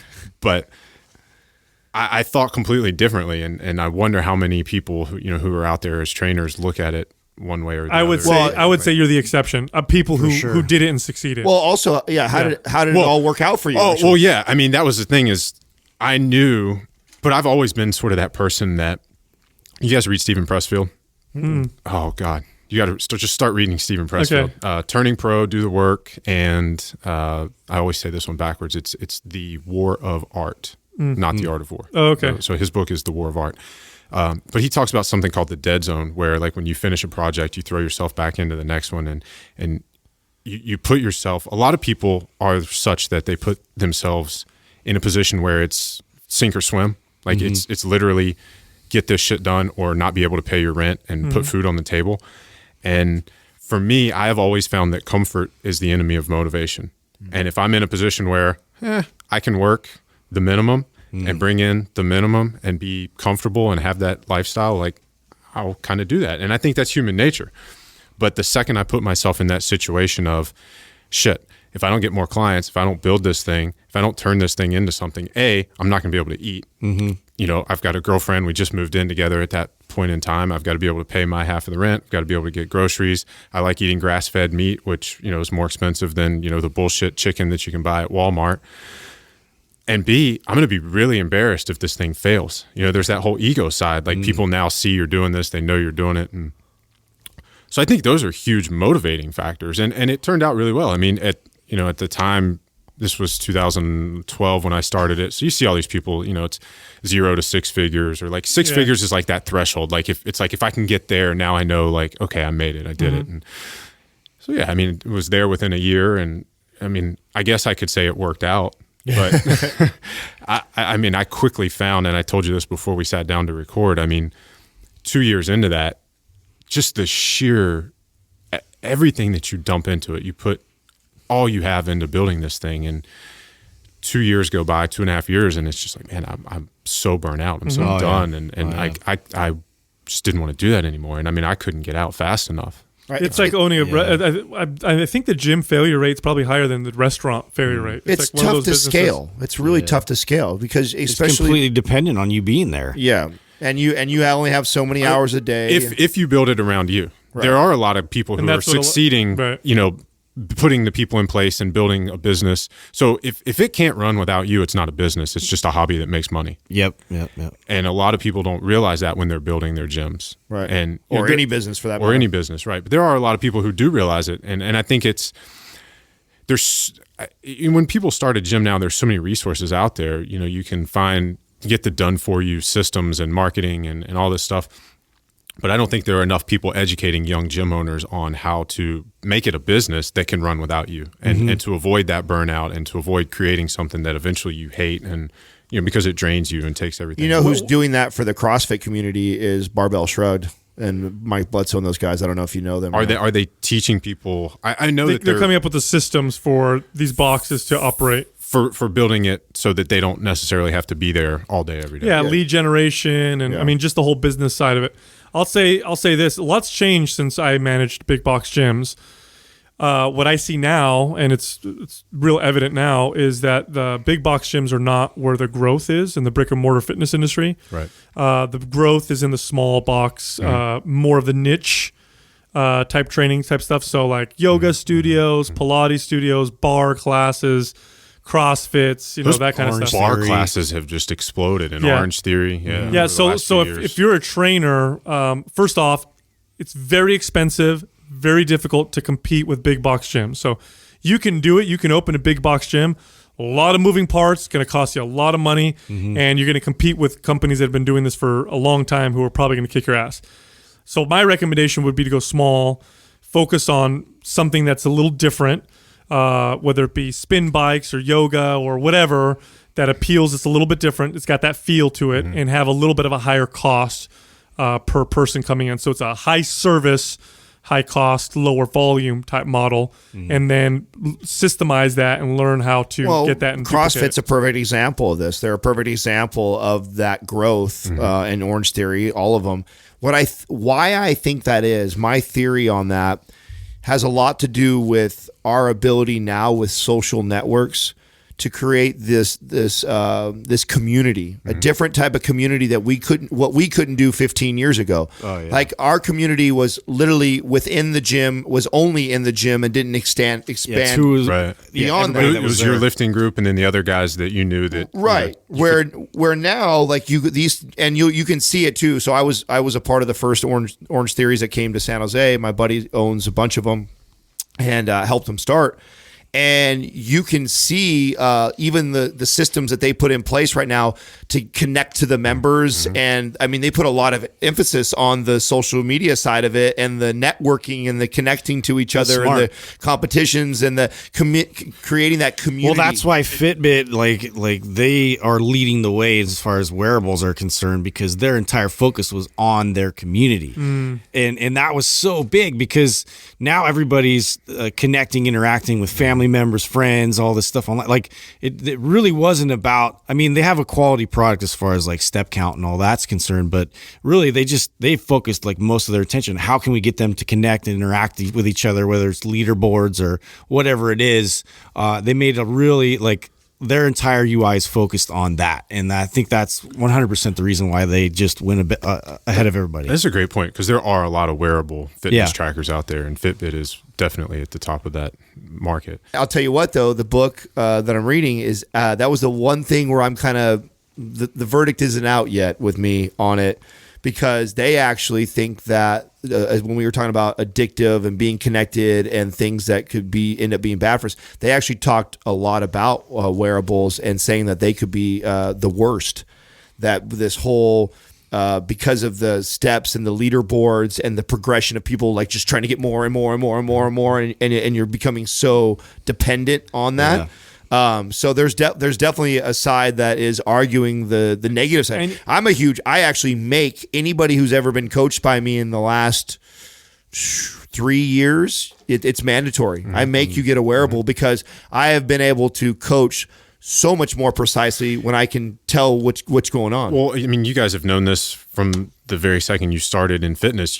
If somebody, best case scenario, you train them 3 or 4 times a week, you get them for 4 hours, you have no idea what they're doing the other 160 some hours a week. Now with wearables, you can see how they're sleeping, and it's not just when they come in, you ask them, how'd you eat, how are you sleeping? Right, because we know that's fucking way off. Right. Now you can look at this and you can tell exactly. It is beautiful for coaching, especially like virtual and online remote coaching. Yeah, I think anything that humans adopt strongly, they do it because there's benefits, but there's also always, with anything with that much power, there's potential. You still have to know when to put your tools down. Like we can use it, but then we also have to step outside of it as well. And I think that, we're still figuring out what that looks like. And it could feed into your, obsession with like hitting metrics and numbers. And, that's the same thing as me chasing a PR all the time and like always like trying to get to that, within my workout. It's not going to benefit my body necessarily.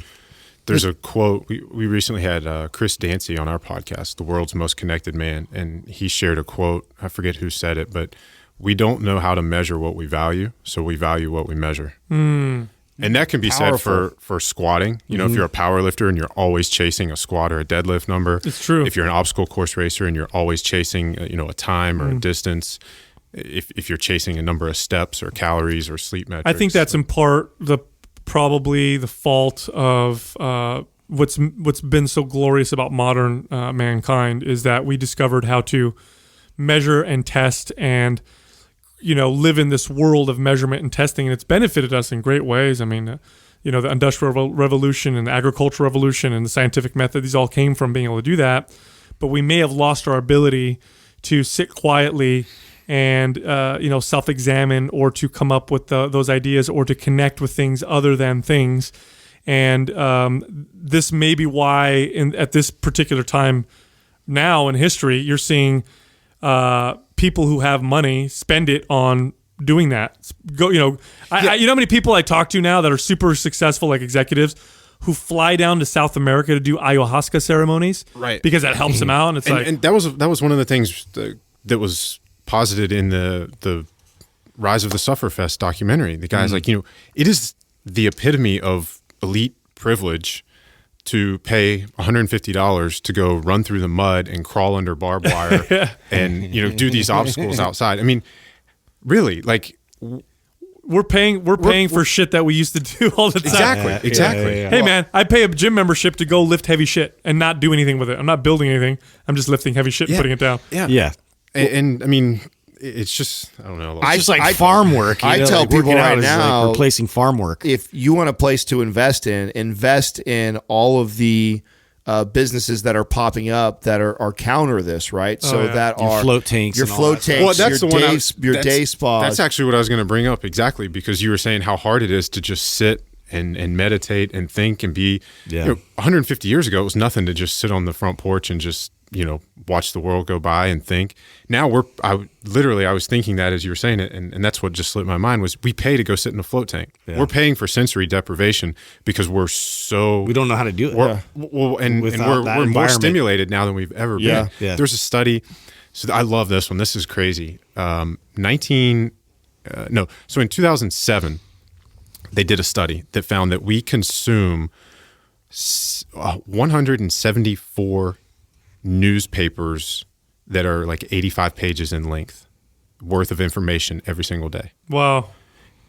And we produce 6 of those newspapers with what we text and email and say. And that was in 2007. There wasn't Instagram back then. Mm-hmm. Twitter was a baby. Facebook was maybe in colleges only.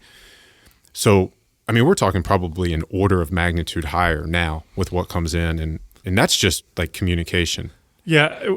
Overstimulation. Yeah. And it's called excitotoxicity. So your nervous, your neural cells are just constantly being bombarded. Overstimulated. Yeah. And so we have a neurotransmitter, GABA, that, is responsible for, it's the inhibitory neurotransmitter that it counteracts that, serves as the brakes. And that's why you're seeing so many people turning to alcohol or some other altered state. Yeah, marijuana raises GABA too. This is why you're going to see, though. You're going to see invest in that for sure. I mean, you see people like Elliot Hulse getting into starting his grounding camp business. You're seeing the float tanks starting to pop up. Your day spas are packed like crazy now. I mean, our best affiliate that we have out of everything that's connected to us is our Brain FM. Why? Because it really fucking makes a huge difference for people right now. We're so tapped in and connected. And it was a game changer for me, was to get this silly little app that I can listen to that helps me focus or meditate or sleep because through the sounds, and it just totally relaxes me. And it was a game changer. We had those guys on our podcast. It's probably over a year ago. How are you connected with them?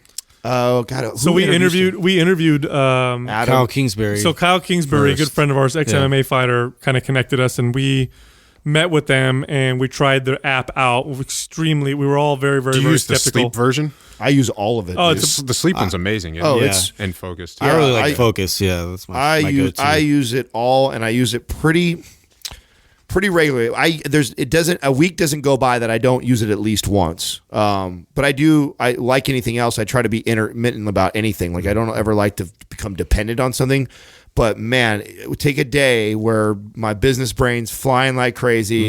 And I know all entrepreneurs I know can connect to this. Like you lay in bed and your body may be tired and you're telling yourself you got to go to bed because you got to get up at 5 or 4 in the morning. But your brain Still is telling running those things fuck over you, and over. A million things going, and nothing has been. And I'm pro cannabis for that reason too, because that's been the one thing that's kind of helped me settle that down.